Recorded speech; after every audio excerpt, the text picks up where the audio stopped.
डावली के स्ट्रीम में आप सभी दर्शकों का स्वागत है। मैं उर्वशी और जो डावली का विकास मंच है उसने जो सफाई व्यवस्था को लेकर जो मुहिम शुरू की है, जो लड़ाई शुरू की है, उसके विषय पर हमारे साथ इस वक्त मौजूद हैं राजेश जैन जी। तो आइए हम उनसे बातचीत कर लेते हैं कि इस मशीन की वजह से जो शहर को होने वाली जो सफाई व्यवस्था है वो पूरी तरह से क्यों नहीं हो पा रही है और साथ साथ इसके क्या नुकसान हैं। नमस्कार सर। नमस्कार मैम। सर, आरटीआई जो आपकी तरफ से स्वीपिंग मशीन को लेकर लगाई गई है, साथ साथ इससे जो होने वाला भ्रष्टाचार है, इसके बारे में हमें विस्तार से बताएं। बिल्कुल मैडम आज से जो डावली में स्वीपिंग मशीन भेजी गई थी तो हमें खुशी हुई थी, क्योंकि हम सफाई की व्यवस्था के लिए एक लड़ाई लड़ रहे थे। तो हमें लगा था कि ये स्वीपिंग मशीन शहर में आ गई है और पूरे शहर को स्वीप करेगी। लेकिन हुआ क्या मैडम, थोड़ी देर बाद पता चला कि ये रोड की पूरी तरह से सफाई नहीं कर रही है। और तब हमने कुछ और भी हमें इसमें खामियां लग रहा था इसमें हैं, तो हमने आरटीआई के माध्यम से इसमें पूरी जानकारी मांगी कि मशीन की क्या कार्यप्रणाली है, कैसे कितने किलोमीटर चलना है, कितना इसको मंथली चार्ज देना है, कितना इसको डीजल देना है। तो दो खामियां मैम इसमें निकल के आई। एक तो जिस उद्देश्य के लिए ये मशीन लगाई गई थी उसको ये बिल्कुल भी 10 पैसे भी पूरा नहीं कर रही है, और साथ साथ इसमें भ्रष्टाचार भी बहुत बड़ी स्केल पे हो रहा है। पहले बात करते हैं कि ये अपने जिस उद्देश्य के लिए लगाई गई थी उसको क्यों नहीं पूरा कर रही है। क्योंकि मैडम हमें था कि ये पूरा शहर साफ करेगी, ना तो ये गलियों में जाती है ना शहर की मेन सड़कों के अंदर वाली की तरफ जाती है। ये साफ करती है शहर के आउटर रोड, जैसे सिरसा रोड है, चौटाला रोड है, बठिंडा रोड है।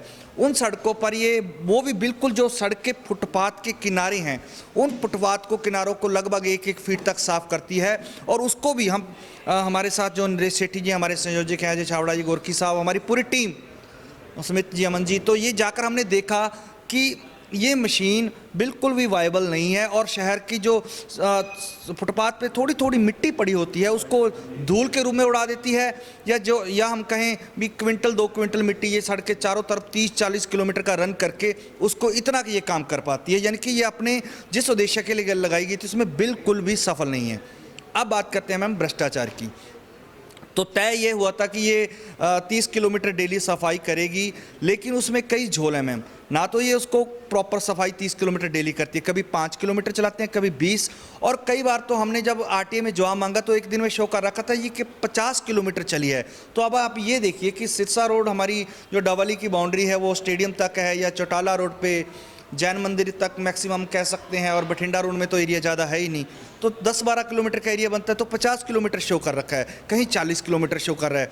कभी कभी ये 7 घंटे में 3 किलोमीटर चलती है, कभी कभी उसी 7 घंटे में ये 50 किलोमीटर चल पड़ती है। तो कोई निश्चित पैमाना नहीं है। और डीजल इस प्रकार दिया जा रहा है, लगभग 70 लीटर मैम डीजल, यानी कि 5,500-6 हज़ार का डीजल इस मशीन को दिया जाता है, जो बिल्कुल हमारे लोगों की मेहनत का पैसा, टैक्स का पैसा, देश का पैसा बिल्कुल बर्बाद किया जा रहा है। इसके साथ सर सबसे बड़ी बात यह है कि ये मशीन जो कार्य नहीं कर रही है इसके लिए जिम्मेवार कौन है? या तो जो कर्मचारी हैं, या इसकी व्यवस्था ठीक से नहीं करेगी, या फिर जो शहर की सड़कें हैं वो पूरी तरह से व्यवस्थित नहीं है। क्या कारण लगता है सर?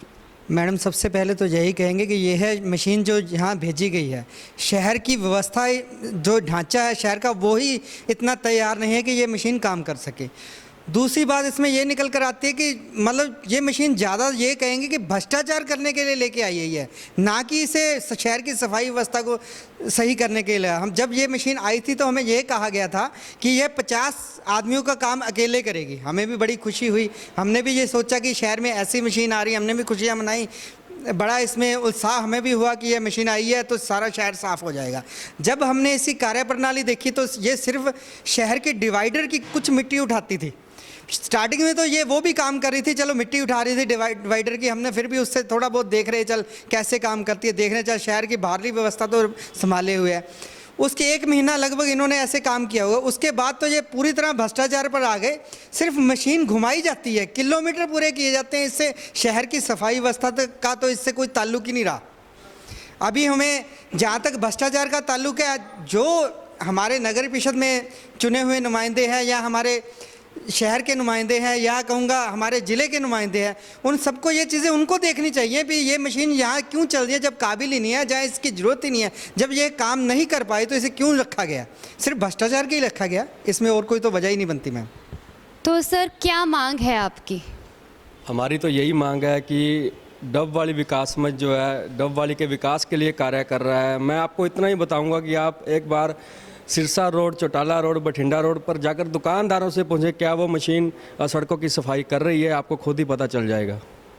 सर, कर्मचारियों को बढ़ाने से सफाई व्यवस्था व्यवस्थित होगी या फिर इस मशीन को यहाँ से जो व्यवस्थित रूप से चलाने से सफाई व्यवस्था व्यवस्थित होगी?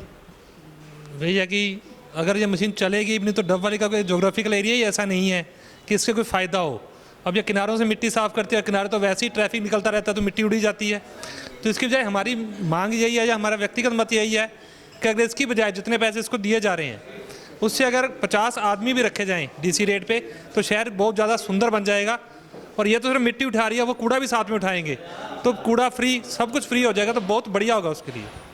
सर, आरटीआई डालने के बाद भी जो आप कह रहे हैं कि आपको जो जवाब आना चाहिए वैसे व्यवस्थित जवाब नहीं आए हैं, तो आगे की आपकी क्या नीति रहेगी? आगे फिर डीसी साहब जैसे डिसीजन लेंगे वैसे उसके बाद देखेंगे क्या क्या करना है। पब्लिक को साथ लेंगे, डब वाली को सारी पब्लिक को साथ लेकर फिर चलेंगे। जैसा जो भी संघर्ष होगा आगे वही करेंगे हम। मगर एक बात तो मैं देखने को मिल रही है भी, जैसे 70 लाख की गाड़ी है वो, और इसका 70 लाख साल का खर्चा चल रहा है। ये कोई मैंने रखता है इस चीज़ को। इसकी जगह पर 50 आदमी रखे जाएं, बेरोजगारी ख़त्म होगी और सफाई उसके साथ उससे बढ़िया होगी। कूड़ा करकट सारी व्यवस्था अच्छी हो जाएगी। इसका कोई फ़ायदा नहीं है, एक पैसा का फ़ायदा नहीं है। ये बिना फालतू का डब वाली के लिए एक खर्चा है। एक बोलूँ भी इसको हटाकर इसके जगह पर 50 कर्मचारी रखे जाएँ, उस पे से उनका घर का खर्चा पानी चलेगा और वो खुश रहेंगे बच्चे उनके। सबसे पहले तो हम यहाँ की ईओ मैडम जो है प्रेमलता, उनसे मिलेंगे, उनसे इस बारे में पूछेंगे कि ये शहर के क्या काम आ रही है और आगे क्यों, अगर मशीन वाकई ही कामयाब है तो इसे क्यों नहीं पूरी तरह चलाया जा रहा। अगर वह संतोषजनक जवाब नहीं दे सकते तो आगे उच्च अधिकारियों से भी मुलाकात की जाएगी। इसके बाद जल्द ही डीसी साहब के आगे भी लिखा जाया जाएगा। अगर वहाँ भी हमें कोई संतोषजनक जवाब नहीं मिलता तो मुख्यमंत्री, उप मुख्यमंत्री सबसे मिलकर इस बारे में पूरी तरह हमारी मांग उठाई जाएगी। तो शहर की व्यवस्था, शहर की जो सड़कें हैं वो ही अभी व्यवस्थित नहीं है, तो इस तरह की जो डिजिटल मशीन है वो शहर के लिए एक भारी खर्चा सिद्ध हो रही है। और उस खर्चा, जो ये खर्चा बढ़ा रही है, उसके लिए शहर के अन्य विकास के लिए जो कार्य किए जा सके। तो डावाली से रिलेटेड जितनी भी जानकारी है, गली मोहल्ला शहर की इंटरेस्टिंग खबरों को जानने के लिए हमारा चैनल डावाली केसरी को लाइक कीजिए, सब्सक्राइब कीजिए, शेयर कीजिए। मैं उर्वशी, कैमरामैन जगमोहन के साथ।